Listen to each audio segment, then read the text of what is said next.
स्वागत है।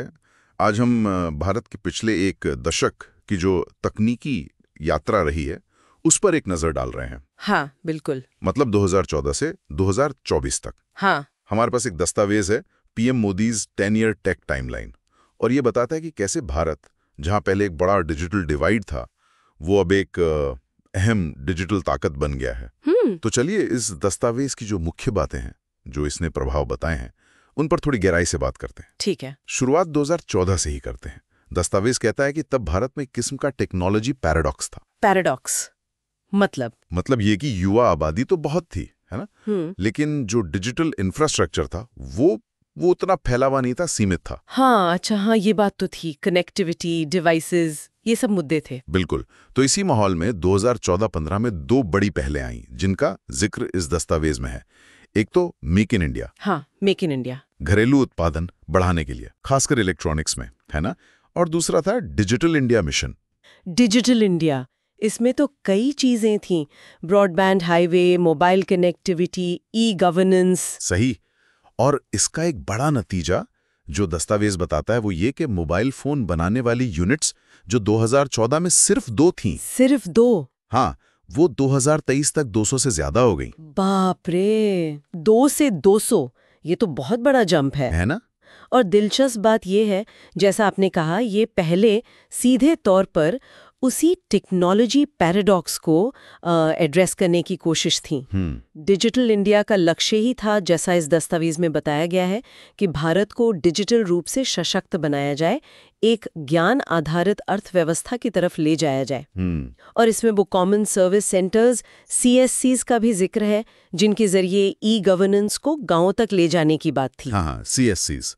अच्छा, फिर कहानी में एक और अहम मोड़ आता है 2016 में। विमुद्रीकरण। हाँ, विमुद्रीकरण, जिसने इस दस्तावेज के मुताबिक डिजिटल पेमेंट्स को एक जबरदस्त पुश दिया। बिल्कुल।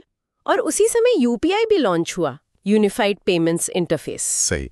और UPI के जो आंकड़े दस्तावेज में दिए हैं वो तो वाकई चौंकाने वाले हैं। हाँ, मैंने भी देखे, बताइए जरा। ये बताता है कि UPI लेन देन जो 2017 में करीब 70 करोड़ रुपए प्रति माह थे, 70 करोड़ प्रति माह, ओके, वो 2024 तक 14 लाख करोड़ रुपए प्रति माह तक पहुंच गए। 14 लाख करोड़ प्रति माह, ये तो कमाल हो गया। अविश्वसनीय ग्रोथ है ये। और UPI की खासियत सिर्फ ये नहीं थी कि वो तेज था या मुफ्त था, बल्कि वो 24/7 उपलब्ध था।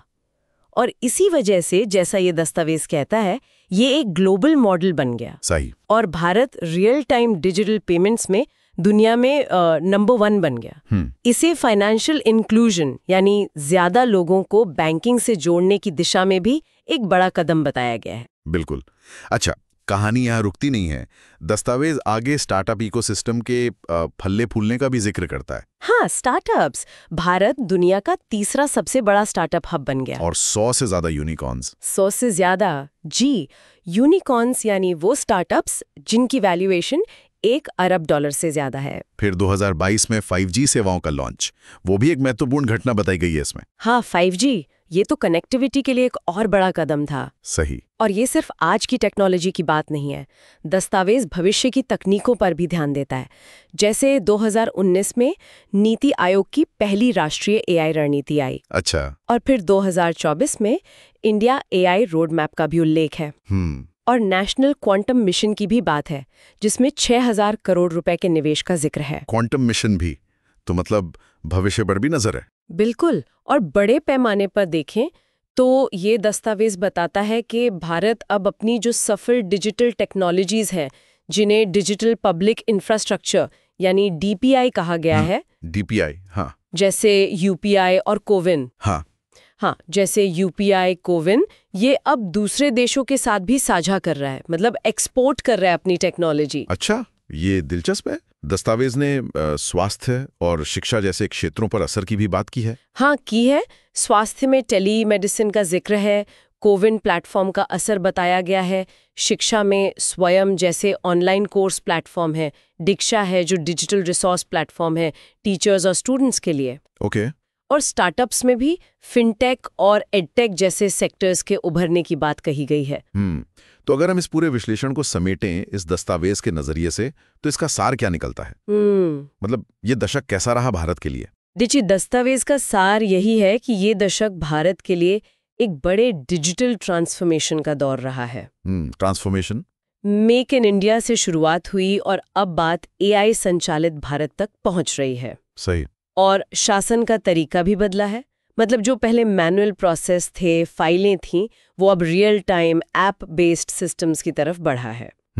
दस्तावेज मानता है कि इन सब ने मिलकर भारत को 21वीं सदी के लिए एक तरह से तकनीकी नेतृत्वकर्ता के रूप में स्थापित किया है, एक टेक लीडर के तौर पे। हाँ, लेकिन दस्तावेज भविष्य की चुनौतियों का जिक्र भी करता है। अच्छा। जैसे कि ये जो प्रगति हुई है, इसे बनाए रखना, इसे और स्केल अप करना, इसे सुरक्षित रखना, और साथ ही आर्टिफिशियल इंटेलिजेंस जैसी टेक्नोलॉजी से जुड़े जो नैतिक सवाल है, एथिकल कंसर्न्स है, उनका भी जिक्र है।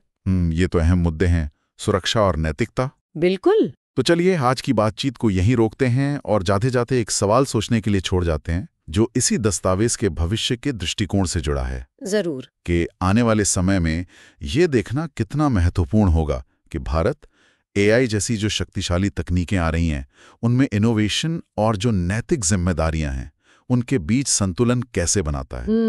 ये वाकई एक बड़ा सवाल है। इनोवेशन बनाम एथिक्स। हाँ, तो इस पे सोचिएगा। अगली बार फिर मिलेंगे एक नए विश्लेषण के साथ। नमस्कार। नमस्कार।